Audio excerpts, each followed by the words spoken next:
আজকে আমরা চলে এসেছি নিউ টাউনের এয়ারক্রাফট মিউজিয়ামে।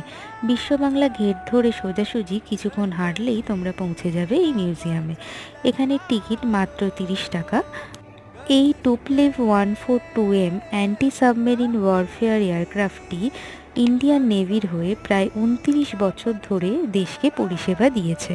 এই বিমানটি রাশিয়া বানিয়েছিল ইন্ডিয়ান নেভির হয়ে কাজের জন্য। এটি চালানোর জন্য 10 জন পাইলট লাগে, যার মধ্যে 9 জন থাকে সামনের দিকে এবং 1 জন থাকে পিছনের দিকে। পিছন থেকে যদি কেউ আক্রমণ করে তাহলে উনি ওনার বন্দুক দিয়ে সেটাকে প্রতিরোধ করে। ওই বন্দুক দিয়ে 1 মিনিটে 600 রাউন্ড গুলি ছোড়া যেত। আর এই যে প্লেটগুলো দেখা যাচ্ছে সেগুলি একটি ক্লকওয়াইজ এবং একটি অ্যান্টি ক্লকওয়াইজ ঘোরে, আর এখান দিয়েই মিসাইলগুলি ফেলা হয়। বিমানের ভেতরটা অল্প দেখালাম, এখানে ছবি তোলা নিষিদ্ধ। ইন্ডিয়ান নেভি 2020 সালে এই বিমানটি ওয়েস্ট বেঙ্গলকে হ্যান্ডওভার করে।